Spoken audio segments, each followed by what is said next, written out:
It's Monday, November 15th, and this pause, anchor pause, dramatic effect is the morning meeting. Thank you for joining. This is going to be another rollicking episode. We've got lots to talk about, and there's more news coming today because we expect more announcements out of Mar-a-Lago, maybe even during this program. They love the morning meeting in Mar-a-Lago, and they love to explode news while we're on the air. So stand by. We may have more to talk about than even our current rough rundown suggests. Dan is here, as always. You smile. Very good. And Krista Davison is here for Sean. Kristen, we have such a growing audience every day. Some have never seen you. Tell people a little bit about yourself. Where are you from? Your hopes, dreams, aspirations? Who have you worked for? Oh goodness. Well, my name's Kristen. I am based in DC. I grew up in Pennsylvania. I'm a Republican strategist. A few folks that I try to get Republicans elected for a living. A few folks I worked for or our former Senator Roy Blunt of Missouri and the governor of Virginia, Governor Glenn Youngkin. And I am super excited to be here today. As for hopes and dreams, I'm still just trying to get adjusted to daylight savings. So we're chugging along. Simple pleasures. Thank you for joining us. And thank you for joining us in the viewing audience. As we say in Romper Room, I see Leonardo, I see Ethan, I see Bruce, I see Tim. Already with your hands up. If you're here on the two-way platform, please raise your hand. If you'd like to get a question in, we love new people and we love you regardless of your ideological preferences. So please join us in asking questions when we get to that phase of the program. If you're watching on YouTube, welcome to the morning meeting. This show is a little different. It's not about hate. It's about peace, love, and understanding. So listen, and if somebody's talking, you don't agree with them, use it as an opportunity to learn and deepen your familiarity with the other side of the red-blue divide. If you're going to go in the chat, just don't trash people. It's pretty simple. We don't police the chat, but a piece of algorithm does, and it's relentlessly ruthless. It takes out lots of stuff that shouldn't be in there. Unfortunately, it doesn't get everything, and I apologize for that. I don't read the chat. You shouldn't either. All right, today. Oh, again, I like to say this every so often. This program is based on the network news daily morning meetings that they have at CNN and Fox and NBC and CBS, where they get together and they get all the bureaus from around the world on the phone. They used to have a lot of bureaus, now there are fewer. And they talk about what's happening that day, and then they kick it around. That's what we do. And then we ask you to join us in asking questions, making comments, and we'll get to that shortly. The President of the United States is still in Peru. He's having bilats and triats today. That's not his exercise regime. That's meetings with other world leaders. And then tomorrow he's meeting with President Xi. So we look forward to that. The vice president, and everybody can say this loud with me from memory today. The vice president will be in Washington, D.C., where she will receive briefings and conduct internal meetings with staff. The meetings will be closed press. Donald Trump is in Florida. And as I said, expect more personnel choices today. There are some things under consideration that would blow your mind. It would make Bobby Kennedy look like a nomination of Bruce Babbitt. I don't know if they'll happen or not, and I don't know if they'll happen while we're on, but stand by. They could happen.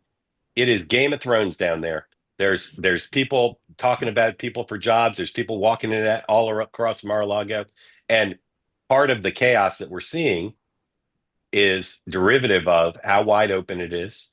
And part of it is because this is a group of very competitive individuals. Some might call them cutthroat. I'll just say they're strongly desiring to serve America. And in order to try to get the right jobs to do it, they're in there fighting for it. Pay attention, not just to the cabinet secretary positions, but to the deputy secretary positions. We saw that yesterday at the Justice Department. You're going to see some announcements of, wow, that's the cabinet secretary. And then, ooh, interesting, deputy. Watch those, please. On Capitol Hill, it's already happened, and I'm hoping that my colleagues can find it on the interweb. The class photo of the House was taken on the Capitol steps, scheduled at 8 a.m. If we can find that, let's throw it up. Hakeem Jeffries' press conference at 10:45. And throughout the day, Republican United States senators will be asked the question, will you support Matt Gaetz for Attorney General? And they will say, I want to know more. No one's taking a position for or against on the Republican side. So lots to discuss on the confirmation front. This gets a ton of attention, and it will all the way through January because the press loves these stories. They love confirmation fights. We have five Titanic confirmation fights that are bigger than almost any president has of just one of. And Donald Trump has brought this on himself. Now, I'm going to start by telling you, put up my tweet, please. I forget what that number is. That's, you know what it is. All right. So I tweeted this morning. I continue to have great sources who say they're all going down, or three of them are going down, like strong feelings. And these are not just Democrats. There's some very pro-Trump people who say Matt Gaetz and Hegseth are never going to be confirmed. Uh, and then there's some who say, in the end, he's going to get him confirmed.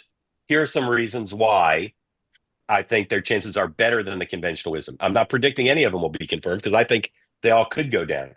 The press, as I said, they love the perils of Pauline framing. The media doesn't like Donald Trump, so they want his nominees to fail. The media doesn't really know many of them. They know Noam was a member of the House. Obviously, Gaetz is, but they're not like super like three-dimensional figures to allow the reporters covering the confirmation stuff. I think the press and the Gang of 500 and the media don't, and the Democrats don't appreciate that these people were not picked to just as rewards and like sinecures and to do evil things. A lot of them stand for things that are really popular that help Donald Trump win. Bobby Kennedy and kids' health, we hear it on this platform all the time, strikes a huge chord. They no known strategies or sherpas to get these people confirmed, and so there's no theory of the case that people can cling to. Donald Trump hasn't really gone out and fought for them yet, and John Thune, the new Senate Majority Leader, he is Sphinx-like. Watch him here, 101, please, on Fox News last night, answering questions about his posture towards all sorts of things, confirmation related.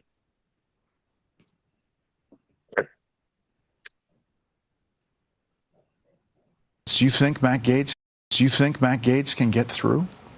Well, I don't know the answer to that just yet. I mean, obviously, as you point out, there certainly are some skeptics, but he deserves a process. RFK Jr., like, you think he can get through?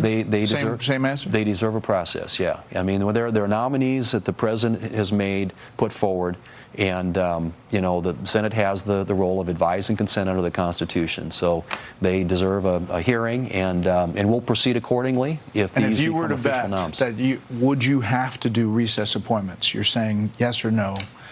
Would you say? Well, I hate to say yes or no because I think that's still an open question. My view is we want to do this the regular way and give the Democrats a chance to work with us on getting people in place. And the first ones that are going to come up are the national security, and I hope the Democrats will work with us on defense and CIA and NSA and some of those and state.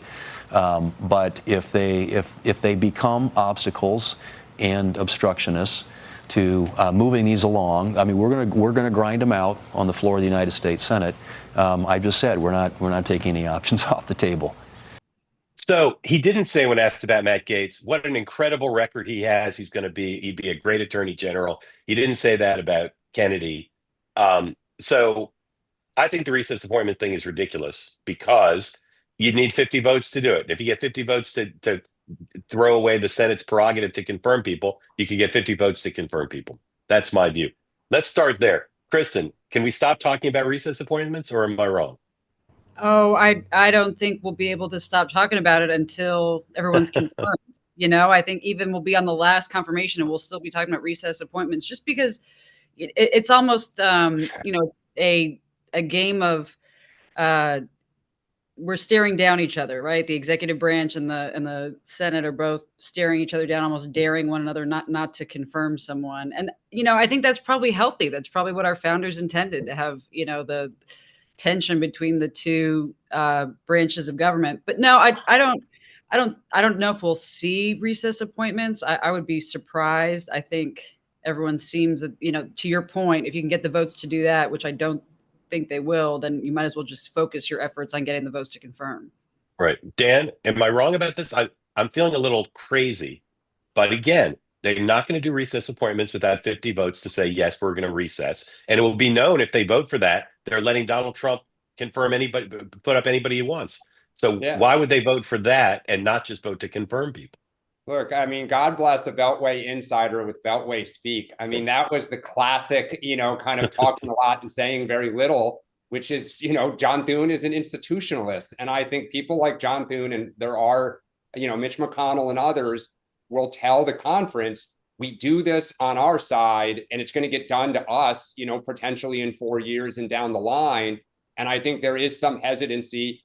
They may do it because I do think the Trump cudgel is such that I don't know how much Thune is willing this early to stand up to him. But I think they don't want to do this. And to your point, the math is the math. So I agree. The Thune said nothing, but to me, the body language, if I were the Trump people, I'd be like, that guy's need to be a little bit more pro MAGA. All right, rapid round. I'm going to ask you about the 5 controversial nominees, and you say confirmed, not confirmed, or it depends on X. Okay? Rapid round. And I'm playing too, but I'll go last. Kristen first. Bobby Kennedy, confirmed, not confirmed, or depends on X.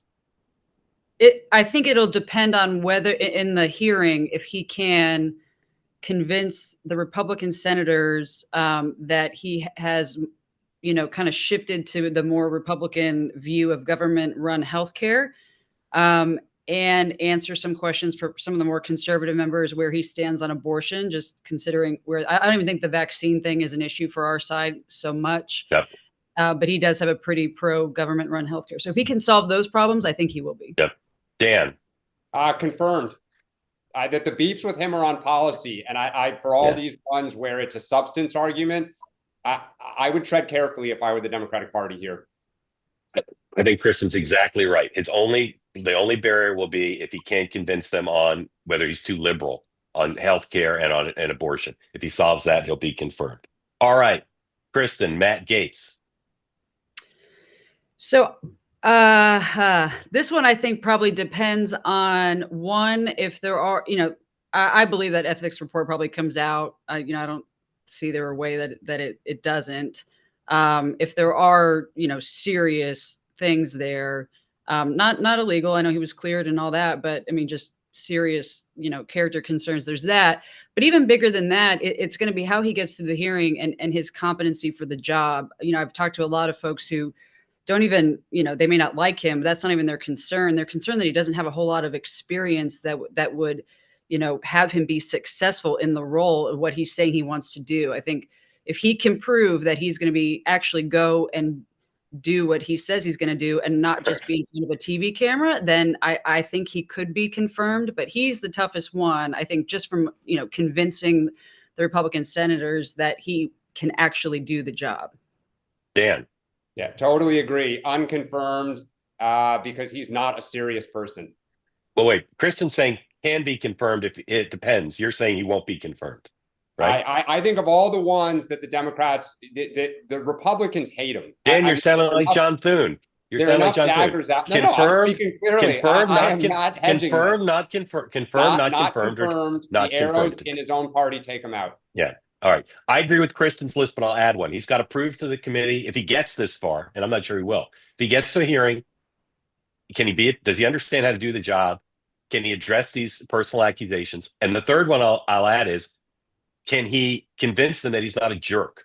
He's got to show some humility. And Mark Caputo, one of the best reporters on the Florida Republican world, says that he's going to try to convince people he's not a jerk. Good luck, Matt Gaetz. All right. Pete Hegseth, Tulsi Gabbard. Kristen, confirmed, not confirmed, or depends on what? It depends on whether she can pass a security clearance. I think if she can pass all that, and then she'll be confirmed. Dan? Confirmed. I think agree. I think people don't like some of her past positions, but they're a lot more aligned with Trump, and Trump put those on the ballot and they won. Yeah. Kristen, third time in a row, I agree with you. If she passes the clearance, she's confirmed. All right. Pete Hegseth, Kristen. He'll be confirmed. Dan. Not confirmed for the reasons that we said just for Gaetz. I don't think he's a serious person, and I think he's going to have trouble winning some Republicans who view about the putting him in there. Right. I agree more with Dan this time.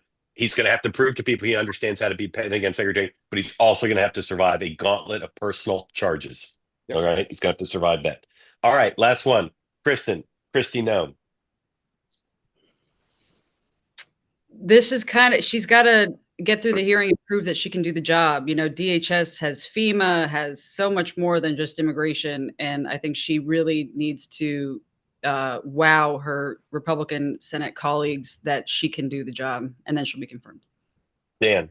Confirmed. I mean, look, she's former member of Congress.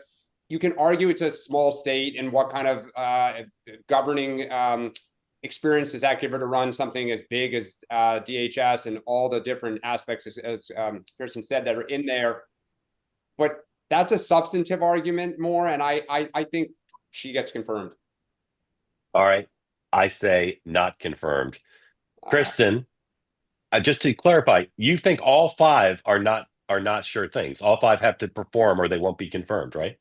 I think that's right. And look, if you're if you're Senator Thune or McConnell or any of these, leaders in the Senate Republican conference, you can probably only cave on one or two. I mean, Yeah. at some point, Trump didn't just squeak a win out. Like he won, everything. He helped them get the majority. He helped us get But are you saying caving, giving Trump his way, or caving is not giving Trump his way?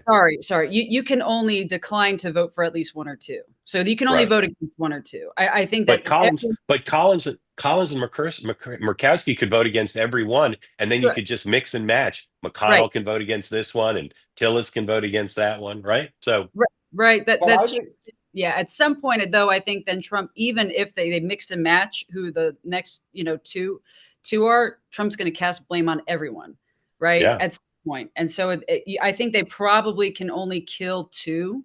I think once they start, I think the way that they're hoping it works out, and I haven't talked to anyone, this is just what I would be thinking, is that Gates pulls out and doesn't go through the hearing, and they, go and put someone else in that position, and then they have two more, wild cards to get rid of. I'm doing everything I can to resist making a Matt Gates pulls out joke. Dan. All right. Happy Everything Friday, I can. everybody. I'm resisting. I totally resisted it. Dan. Yeah, I mean, I think the same thing on the Democratic side, which is if you try to dig in and go after all five, that's just not going to happen. I think the two, Department of Justice, Department of Defense, I go back to Trump got elected because he ran on competency and could get stuff done for you, and that the Biden world was a mess. And I think Department of Justice, Department of Defense, that these are unserious people who have no track record of keeping you safe and getting things done. They're media personalities who are kind of, in this position because they're going to execute the grievances that the president has. Like if I were the Democrats, I would kind of let RFK, Gabbard, and Noem go and focus on those two and see if you can get some Republicans to be queasy enough that you stop one of them. I think the Democrats will be 47 against all five. Oh, you know what? I'll bet you on that.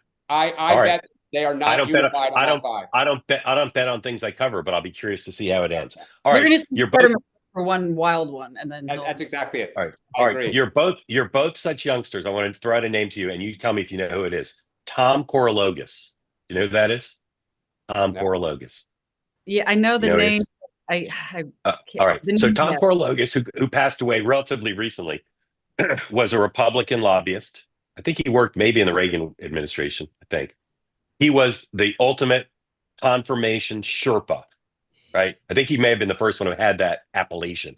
So he's the guy who's brought in from the outside, like Steve Schmidt did for Alito, I think, to help somebody get through the confirmation process. They have relationships with the Senate. They go on the courtesy calls. They develop a legislative strategy. They count votes in committee. They work with their own party. I don't know that they'll be Sherpas. They might be. There should be. It's rational. But my question to you, Dan, first is, in the age of social media, in the age of cable and all this stuff, is this an inside game at all? Or is it just a matter of having MAGA talk show hosts and podcasters and social media influencers pound on John Thune to say, do the right thing? Oh, I think it still matters. I think the outside pressure is a greater factor today than it was yesterday, and it's a significant factor. But I would not underestimate that all politics is local. People want to feel courted. I mean, look at the Thune vote. I know it was in private, but clearly people in private felt no problem sticking it to MAGA and Trump and going with what was they thought in their best interest. So I would invest in the traditional, going around kissing the ring, doing the photo op, and not totally stick my finger to everybody on day one. Kristen, if you were hired to be Matt Gaetz's Sherpa, what would your strategy? What would your strategy be? Oh man, I think he would. I'd probably have him meet with several other former attorneys general and sit in a room and study and talk to them and learn about the job a little bit, so that he can speak to it. I don't think he can repair some of the bridges that he's burned. And so don't waste your time trying too hard because most people are going to shut the door in your face. Go and spend the next few weeks talking to people, like having the humility to talk to people who've done the job before, who know how the agency works, who know what the job is. Because if he goes into that hearing and just says he's going to fire all of DOJ, he's going to lose everyone. I know that's popular and that'll be great on Twitter, and I'm sure Elon will tweet it and it'll be great. But at the end of the day, like, it's not going to get him confirmed. And so I would put him in a room and bring in every willing former attorney general to come in and talk to him and just get him speaking the language so that he can win the competency argument as well as, the fulfilling of Trump's agenda. I would like to see a Saturday Night Live sketch of a Matt Gaetz murder board with his Sherpa, where the goal is to show humility, and he's at the hearing table, and he's supposed to, or in a courtesy call, and he's just supposed to show humility, deference. Senator, I appreciate the question. All that. I mean, hilarious. All right, we're going to talk about the Democrats in a minute. I just want to do a bit of, as we like to say in the business, housekeeping. Number one. Again, lots of great hands up. So I'm going to call on people soon after we talked about the Democrats for a bit. Please raise your hand if you're on the two-way platform, you want to ask a question. And I'll remind you, this Tuesday night, an opportunity to see this program live and in the evening. It's the morning meeting after dark, Sunday or Tuesday. That's wrong. That's the wrong graphic. That's about the job fair. I'll tell you about the job fair now. Now I'll tell you about this. Two-way after dark, this Tuesday night, New York City, 5 p.m. Eastern time. In Greenwich Village at the Comedy Cellar. Please join us. You can go to our website, twoway.tv, and buy some tickets if you'd like to attend. All right, we'll talk about the job fair later. Now, the Democrats. One thing we talked about a little bit, but Dan was right that this is what we're talking about. Of all the candidates who have been floated for DNC chair, and I'm of the school that says DNC chair won't necessarily save the party, but a good one can make a big difference in the next year or two. Infrastructure, fundraising, branding, setting the rules of the road to have a competitive nomination process that can yield a winning nominee in 28. All matters. David Axelrod, very close to Rahm Emanuel, both from Chicago. David Axelrod tweeted, hey, maybe Rahm would be a good chair. As Dan pointed out, that's a turtle on a fence post. David Axelrod is now out there freelancing on behalf of Rahm. I didn't check with Rahm, but I'm going to float him. So David tweets, Rahm would be good, strong and party leader, broad experience, fundraising, winning elections. How about Ambassador Emanuel? Doesn't say one of my closest friends, but whatever. Dude knows how to fight and win. So here are some of the reactions. Lauren Windsor, absolutely fucking not. Two-time presidential candidate Marianne Williamson, with all due respect, the worst idea in the world. Here are three more that I just chose at random. Put up wait a minute, do the next batch. Got one more batch. The hits keep coming. Yeah, 103. Put up 103. Again, just to be clear, there are some supportive ones. I chose the ones that were not. Ashley, absolutely not. NXD, your brain is made of pudding. I like that one a lot. I plan to tweet that on a regular basis. Marie, retire and leave humanity alone. And Rob, Doria, please go away. You had your turn.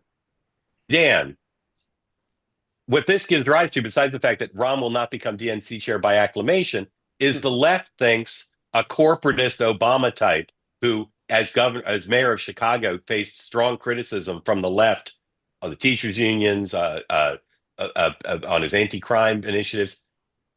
Does this indicate that a more moderate person will have to run quite a gauntlet to become DNC chair? Last thing, we all know the electorate there, just like in the Senate leadership races, it's an inside electorate. The electorate are DNC members, they're pretty liberal. So can someone like Rahm, does that suggest that someone moderate like Rahm would have a hard time becoming chair? I don't know if it's that Rahm is moderate. I think it's that, and I think this also applies to Andrew Cuomo flirting with running for mayor in New York City. Rahm and Cuomo are in the Hall of Fame of political strategists, genius. They have won way more than they have lost, and their record of accomplishment and just kind of bulldozing through to get it done is legendary. But when you've been in the national spotlight for 30, 40 years, as both of them have, you accrue a ton of political scar tissue. And, you know, Rahm was controversial in 2005 when Nancy picked him. And he got even more controversial in the spring of '05 because he cleaned house at the DCCC. He fired a bunch of consultants and vendors that he thought were not really value added. The Congressional Black Caucus, the Progressive Caucus went nuts, but Nancy Pelosi stood behind Rahm and said, in Rahm, I trust. And if you recall, leading into the '06 midterms, there were a lot of stories, like the knives were out that if the Democrats did not take back the House, people were ready to bury Rahm. And that was before he became mayor and, you know, had the issues that he had in public office as mayor. And so I think, you know, the party wants to move on from Biden.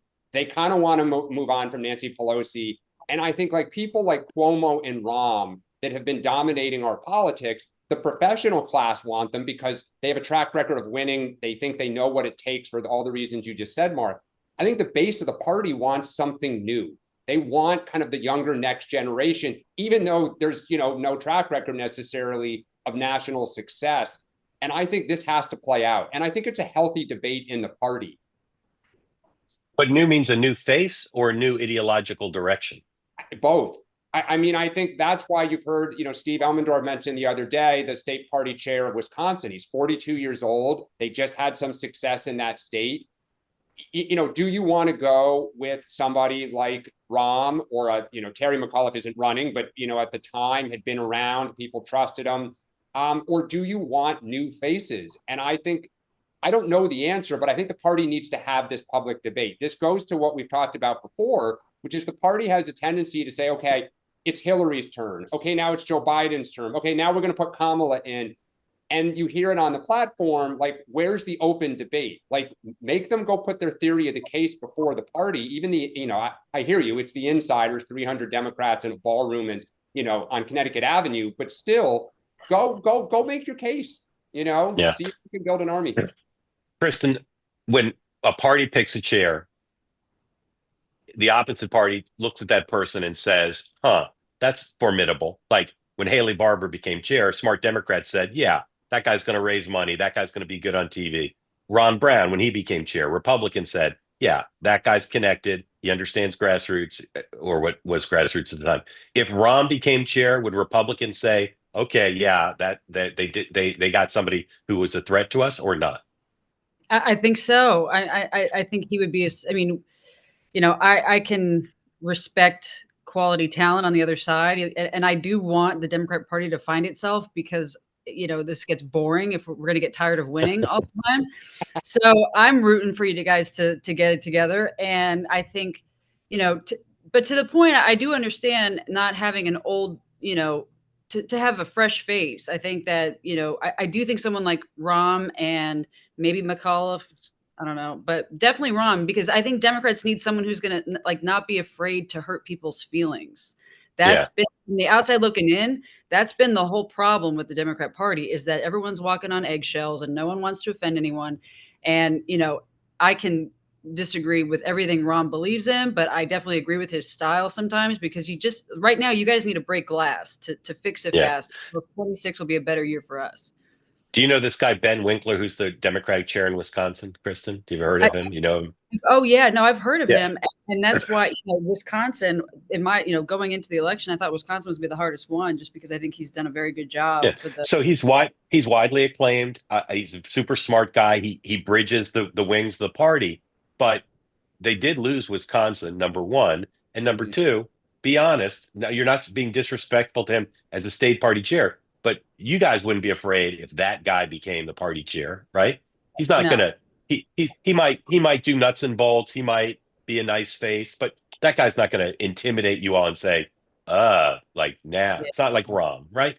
It's just a reality, right? And he's a super talented guy. I'm not diminishing his talent at all, but he wouldn't. I don't think he'd intimidate the Republicans, and I think Rahm would, and I think there's some other people who might. Well, Rahm would, but the issue to what Kristen is saying. Rahm will say to your face, fuck you, I'm picking this candidate. Like, come at me and I will take you out. I will bury you in this town. Literally with those words, like, to your face. Well, and he'll turn be clear, and he'd say there'd be more fucks in the sentence. But yes, exactly. Got it. That's to me, to needed. me, Yeah. they need somebody like Ron Brown Yeah. was a lot of things. Haley Barbour was a lot of things. Rahm is one thing, and as you say, Rahm will alienate, as we saw from those tweets. Rahm will alienate the base. Rahm would alienate liberal progressives. Rahm would alienate people who think they don't want an old face. So it's not an easy casting thing. Is my main point. I All right, actually don't think go ahead. he's smart enough to not alienate people. Like, that's the thing. Rahm will understand, I got to have olive branches. I got to make peace. But Did you look at those tweets, Dan? well, that's because, he's ruffled feathers. But to Kristen's point, like, he's not so hard charging. I mean, he's not politically stupid. I mean, that's the thing. If you like Rahm, he's going to break glass, but he'll know, like, all right, I got to try to, make you guys happy on some level. But I don't think those people did those tweets because he sent them dead fish. I think they did those tweets because they think he's an old face from the corporate swing of the party. I totally agree. And they don't want that. And there's nothing he can do about that. He's not going to erase his resume. All right. I want to show you a couple pictures, and then we're going to take your questions. First picture is from last night at Mar-a-Lago. If you didn't watch the thing on C-SPAN, it was like a festival of MAGA love. Tons of the nominees were there. Trump family, donors, an incredible event. Can you put up the picture of Matt Gaetz and Bobby Kennedy? All right, so that's Camelot meets Mar-a-Lago, whatever you want to call it. That's a cabinet meeting. That's a cabinet meeting right there, or cabinet in waiting. And then we have, I think, the picture of the house photo. So let's take a look at that. There you go. Not particularly well shot or staged, but interesting. A little Dolly-esque, Hopper-esque. I don't know. All right, so that's the class photos. That can't be everybody. That's a weird thing, right? That's not 400. I'm a bad counter, but that's not 435 members. No, I I don't know think what that it's is. freshman class. Yeah, it's just the freshman class photo. Oh, all right. All right. I was misunderstanding. All right. Thank you very much. Take that down. Let's go to your questions. As always, welcome in. We extend you the presumption of grace. Feel free to attack us. Nancy, tell folks who don't know where you are, who you voted for president, and what's on your mind after you unmute. One more time. There you go. Welcome. Thank you for coming. I live in rural central Texas. I voted for Harris. I have not ever voted for Trump. I think he's a chaos agent. But I'm going to ask the question you don't want to hear. I am interested in the recess appointments. If that's what Trump wants, he really would like to have that. So a recess appointment, I understand, lasts just 1 year? Roughly. So what happens? What happens after that? You have to leave, and it's another vacancy, and the deputy secretary, if there is one, would be running the department as an acting head. Here's the thing about there's two kinds of recess appointments. I know you were asking about the duration, but let me just try to explain this again, because there is a lot of interest in it. One is where the Congress agrees to recess for long enough that the current reading of the Constitution would allow the president to make recess appointments. So they say, we're going for 10 days. And in that window, he can appoint people who can serve. I think it's up to 2 years potentially. I should know, but I don't. But it's temporary. And there's some limit on their authority, I believe. The problem with that is if the Senate did that knowingly and the House did that knowingly, they know they were doing it so Donald Trump could start making recess appointments. And then he could do whoever he wanted. So they're giving him a blank check. And they're also evading responsibility. They're saying explicitly, forget checks and balances, forget a co-equal branch. Donald Trump can pick whoever he wants. The other potential way to do it is the Constitution suggests that the president can say, I'm adjourning you, and then do recess appointments. That would be challenged in court. And given the current court, given the previous precedents, I don't think that would hold up. So the reason I don't think this is a real issue, even though I agree with Kristen, it'll continue to be talked about, is because if they're going to have 50 votes for a recess, they might as well try to just confirm the person the normal way. Does that make sense? Like I said, I'm feeling insane about this because I don't really hear anybody making my point of view, but it seems correct to me. Well, I just think that a president should have the people he wants. Even if I don't think these candidates qualify, but thank you for the answer. Nancy, what do you think of Bobby Kennedy? Do you think he'd be good to run Health and Human Services? I don't know. Yeah. I wouldn't have thought so, but listening to what Polis said, maybe he would be good for being in charge of health. Yeah. And how'd you find out about two-way? I've followed you ever since Game Change. Been a Thank you for follower for a long time. thank you for that, Nancy. You coming to New York on Tuesday night? No, Okay. I'm a caretaker, All so right. I Thank can't you do for that. thank you for coming today. Thank you for the question. Appreciate it. All right. Next, Hannah, come on in. Tell folks where you are, who you supported for president, and what's on your mind, please. Hi, everyone. Hi. I don't really want to share who I'm supporting. I didn't even Okay. want to come on, but I had a question I wanted to ask y'all. And I guess it's good that Kristen's on because she has background in Virginia. So I lived in Virginia my whole life. My question is about the exit polls that come out after the election that share the demographics of who voted for whom. And to me, it seems like with the polling issues in 2016, wasn't only one poll said that Trump was going to win, and then we have the Iowa poll of this year. It seems like there's a lot of issues with these historically reliable polls. And me, having lived in a swing state for my whole life, I don't know anyone personally who's ever been asked exit polling of who have you voted for. I've also heard people say if someone asks you, you should say the opposite or a different candidate. But I don't know anybody who's ever been asked. So my question is, with the issues we've seen in the most recent cycles with polling, do we think this demographic data is reliable? Do we think it's overstated, understated? That was just my question. Kristen. Yeah, it's a great question. What part of Virginia are you from? Central Virginia near Richmond. Yeah. So I don't think that the exit polls are very reliable. I think right now, I mean, the media and people that, do what we do want that high to immediately know like who voted and who flipped. So I think it can show, some shifts and trends. So you look at them more for the trends, not necessarily like, do I think that Trump won 57% of white suburban women in every state? No, I don't. But I do think it shows a trend that more white suburban women voted for Trump than in 2020.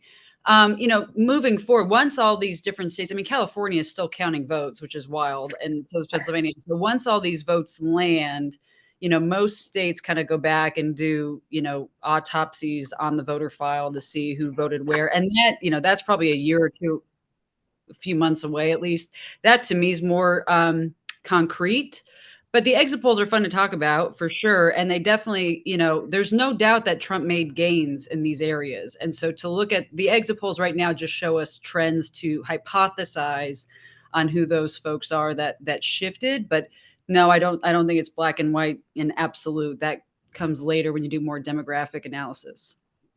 Dan, do you want to comment? Yeah, just that the campaigns and the outside groups that have a interest in understanding the electorate will do these autopsies, layer information over them, and kind of usually the answer is somewhere in the middle, type of thing, and you get an understanding. But even though, as Kristen said, they're not perfect, people who for a career like her make a living trying to win elections, you do everything you can to try to understand where the people are going. Hannah, you probably know people who have been in the exit polls. They just didn't tell you that they were. But it's a big country, and just like I've never been polled, and so it doesn't mean that it's all invalid. It just means it's a big country. Thank you for coming. Very grateful to you. Have a great day. All right. Jay, come on in. Tell folks where you are, who you supported for president, what's on your mind, and that's a fantastic Madman backdrop. I was just gonna say. I don't know where I grabbed it. I can't really take credit. I am a Trump supporter, third-time Trump voter. Where do you live? Tampa, Florida. Sorry. That's okay. The free state of Florida. The free state. Yeah. That's what Governor DeSantis calls it. That's what we lovingly call it as well. Yeah. Moved here from California in 2009. Escaped San Francisco, and really have been blessed to be in Florida. But don't want to turn this into a monologue. Super excited to have made it onto the platform. I have followed you through, years and years of, I think, pretty well balanced reporting, and I want to thank you all for this platform. It's amazing. Thank you. So bravo. I will say one thing, and I was surprised to actually get on. So I'm a little flustered, but sorry about that. That's all right. Take your time. No Doing problem. great. You're doing great. Just take your time and ask away. Well, I have actually been a little irked a few times the way that I feel like you sort of qualify your statements to the broader middle by talking about, yes, of course, Trump has done all these horrible things and blah, blah, blah, but, and then you go on. And that qualifier, I think is just a few percentage points outside of that middle lane where I think that you actually really want to be. And that's just my personal opinion. So I thought I would throw that out there for you. Jake, could you give a specific example? Well, just those words exactly out of your mouth over the last couple of weeks that I've been watching, where I feel like you'll have somebody, I feel like you'll be couching your position to your audience by saying, yes, Trump, all these horrible things, and that's sort of like a given. And then let's move on to more rational approach. And boy, there's hardly a politician who hasn't said horrible things or done horrible things, and to the majority of the country, I guess that you could say, supported Trump this time, especially after the last two cycles, who've come around and cast their vote for him. As much as I love you guys, I feel like that's just a little edgy and a little offensive. So I thought I would say that because All right. I think that so. Jay, I want you to send me a message next time you have this specific. I can't address it because it's too vague. I apologize. No, I'm grateful to you for making the point. Just come in, put it in the chat, and somebody will read it and send it to me. But I can't address it because I don't fully understand. But thank you. And I'll just say I'm not an advocate. I see why people don't like Donald Trump, and I see why people do like Donald Trump, and I try to represent those points of view. All right, let's go to John. John is in Tennessee and is an RFK fan. John, did you vote for RFK? I did this time, yeah. And I say that as someone who voted for Obama twice, and then left a ticket blank in 2016, the top of the ticket, and then a Biden voter, not supporter, in 2020, and then a true RFK supporter this time around.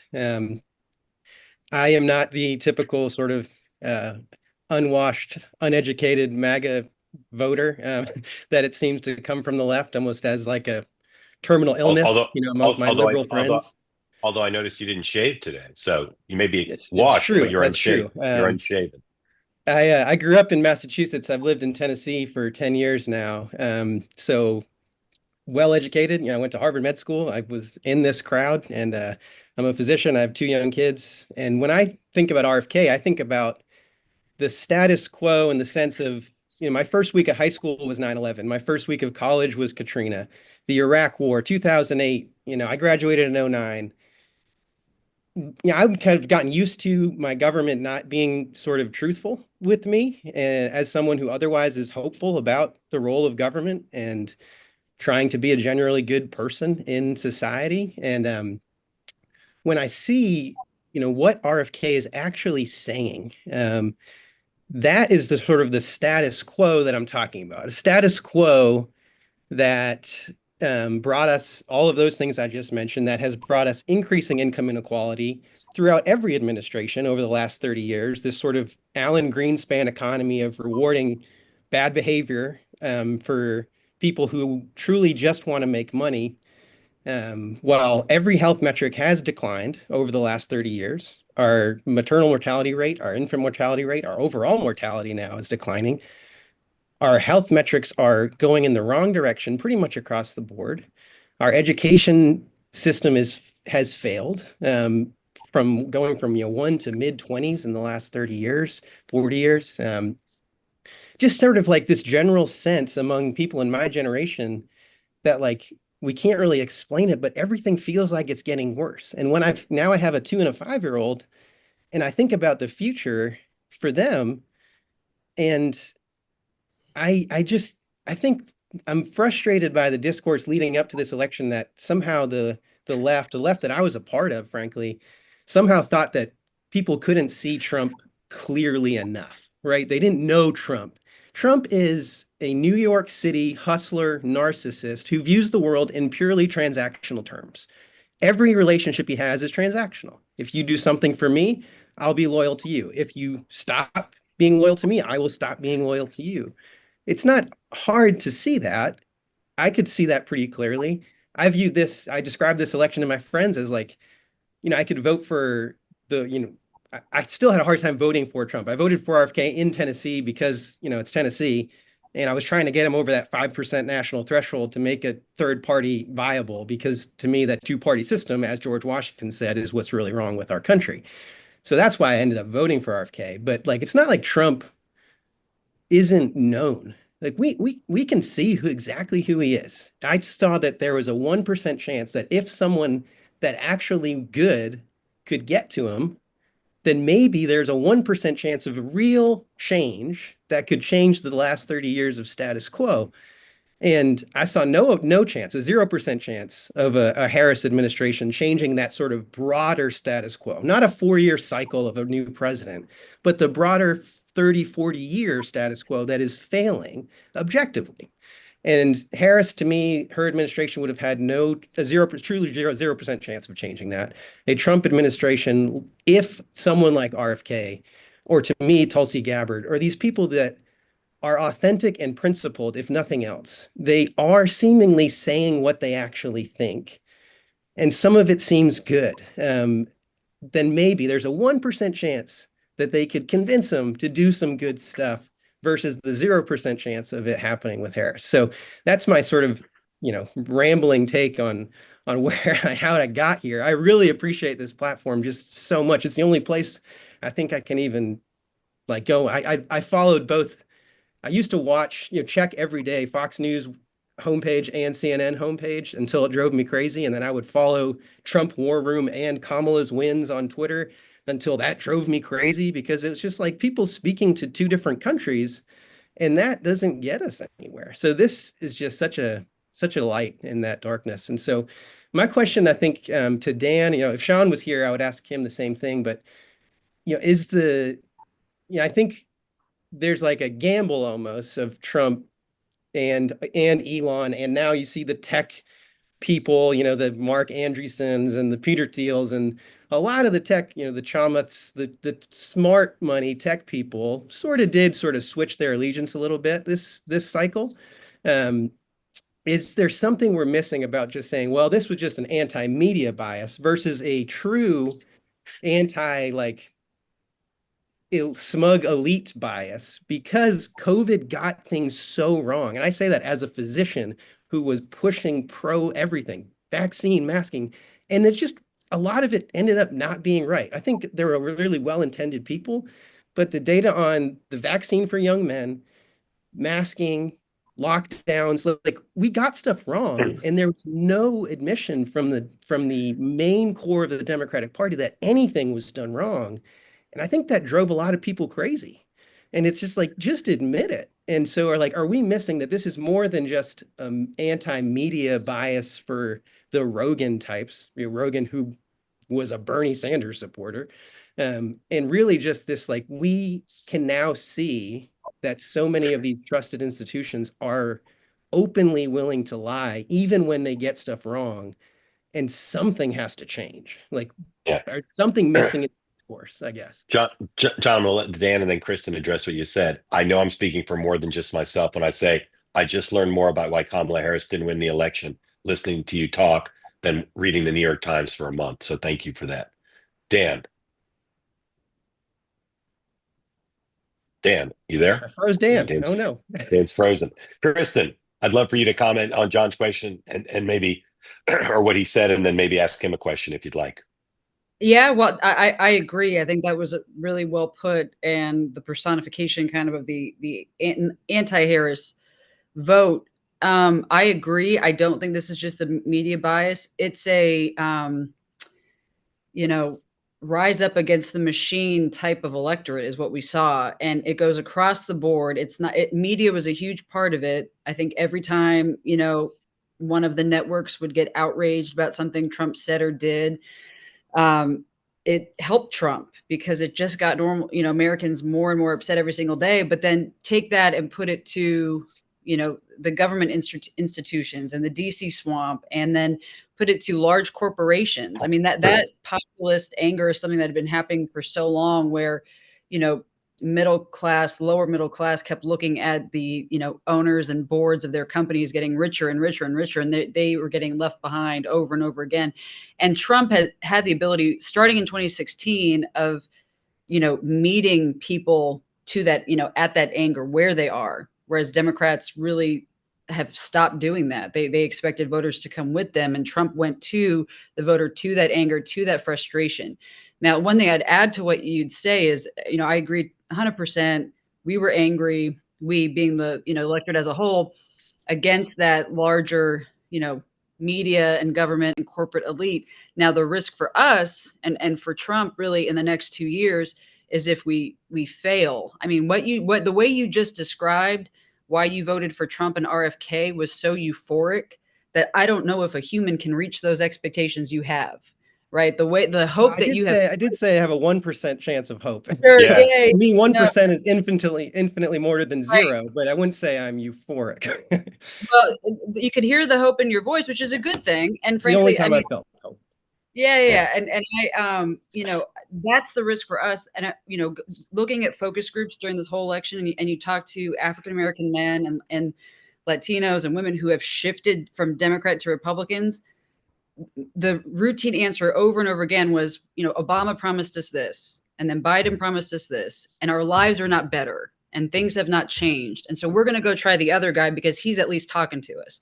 And so we have that risk, right, as a party as a whole, that in the next 100 days, if there aren't some major wins on the board and things aren't, and I think that's why you see Trump and everyone moving so fast to get these disruptors in place, because if we don't see that, we'll start to lose those people too, and it'll be a short-lived victory. Dan?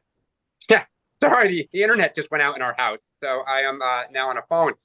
I was so upset it went out at the time because I was just about to say, I would like to clip that whole entire set of remarks and send it to every Democrat, because the idea that you were for Obama, you didn't vote for Hillary because you were unexcited, and then you went to Biden, like that's pretty much the arc of when we win and when we've lost.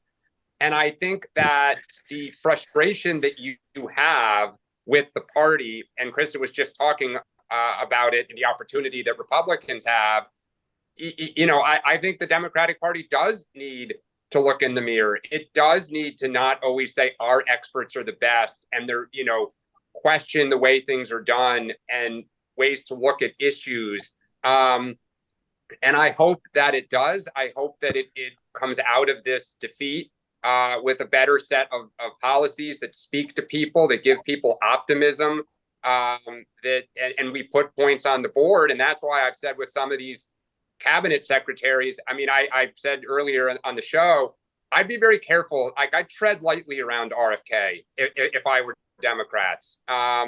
And I think focusing on people who are unserious, who aren't proposing policies that help you, and I'm looking at you, Matt Gaetz, so far, like that is where I would train my fire. But I think your remarks were so well said. And just thank you. It's why I love this platform and learn so much every day.